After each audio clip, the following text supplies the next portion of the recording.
इसमें दोनों सम्मिलित हैं। पशुओं को केवल प्रारब्ध से प्राप्त होता है। एक कुत्ता गली में मारा घूमता है, एक कुत्ता कार में घूमता है, वो प्रारब्ध। मनुष्य नहीं। मनुष्य में दो, भाग्य और कर्म, दोनों के लिए रखा गया है। अगर हमारा भाग्य जोरदार पड़ गया तो हमारे कर्म फेल हो जाएंगे, और कर्म जोरदार पड़ गया तो भाग्य को दबा देगा। ये फाइनल का मनुष्य जन्म है। इसमें ये केवल नहीं कि प्रारब्ध में जो लिखा है वही होगा, आगे कुछ हो नहीं सकता। फिर मनुष्य जन्म की दुर्लभता सिद्ध नहीं होती। मनुष्य जन्म की दुर्लभता शास्त्रों में गाई गई है। दुर्लभो मानुषो देहो। क्या दुर्लभता है? अब हमारे प्रारब्ध में लिखा है कि दुख ही भोगना है, लेकिन आपने निश्चय किया सत्संग सुन करके कि सर्व सामर्थ्यशाली भगवान और भगवान का नाम सब कुछ कर सकता है। अब सब कुछ बदल जाएगा, आपका प्रारब्ध बदल जाएगा, सब बदल जाएगा। जैसे मार्कंडेय नाम के एक ऋषि थे, तो उनके पिताजी बहुत बड़े ज्योतिषाचार्य ब्रह्म ऋषि थे। तो जब ही वो पैदा हुए तो कुंडली बनाई, तो उसमें लिखा था 5 वर्ष की आयु। बड़े चिंतित हुए, क्योंकि बड़ी तपस्या के बाद ऐसा पुत्र हुआ और 5 वर्ष जिएगा। प्रारब्ध 5 वर्ष का था।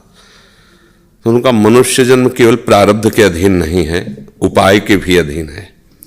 कर्म का मतलब उपाय भी करें हम उसका। तो उन्होंने विचार किया कि इस प्रारब्ध को केवल भगवान या भगवान का कोई प्रेमी महात्मा ही बदल सकता है, दूसरा कोई नहीं। तो जैसे जैसे वो सयाने होते गए, एक एक दिन वो नोट करते हुए, पिता है जब थोड़ा सा 3-4 के बीच की अवस्था है, तो उनका बेटा मेरी एक बात माना करो, ये गंगा के किनारे जितने भी कोई ऋषि महात्मा संत दिखा, सबको साष्टांग प्रणाम करो।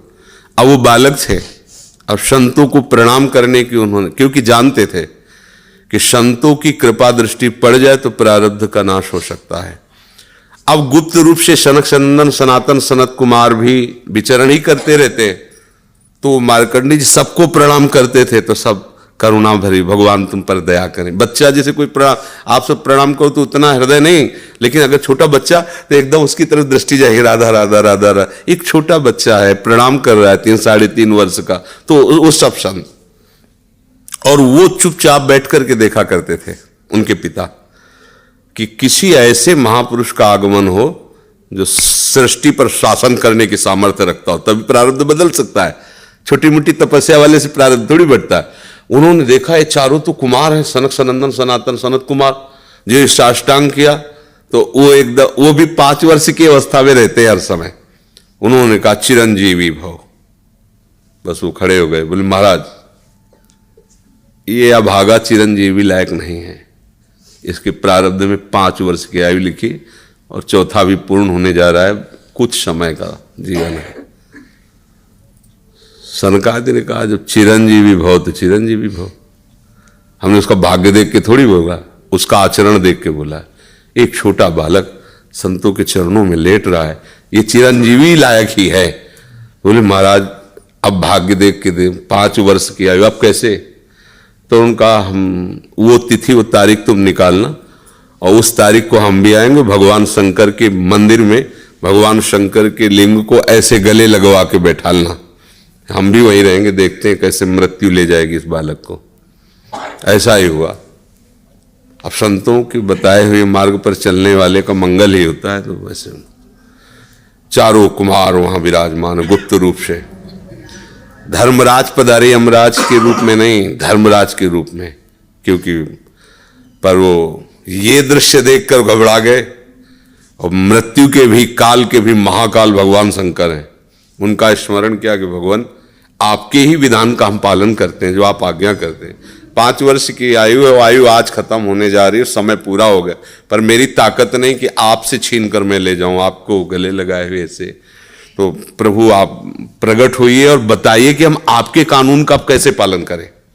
अगर हम अभद्रता करते हैं तो आपकी मर्यादा जाती है, और अगर मैं अपने आपके कानून का पालन नहीं करते तो धर्म का नाश होता है। तो भगवान शंकर प्रकट हुए और उन्होंने कहा कि तुम्हें कोई परेशानी की बात नहीं। 5 वर्ष की आयु है ना, मेरी आयु के 5 वर्ष इसको जोड़ लीजिए। भगवान ने कहा मेरे हिसाब से।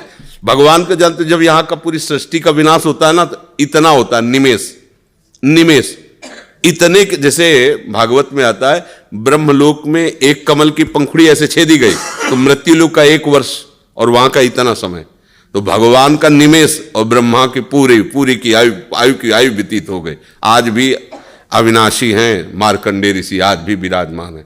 क्या हुआ? क्रियमाण ने जोर कर दिया, प्रारब्ध का नाश हो गया।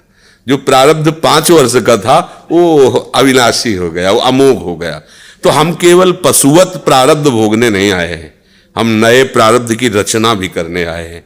अब वो जो आध्यात्मिक शक्ति से युक्त नहीं है, केवल वो लौकिक बल से चाहेगा तो प्रारब्ध मिटिया मेट कर देगा, और आध्यात्मिक शक्ति प्रारब्ध को मिटिया मेट कर देगा। ये रहस्य है।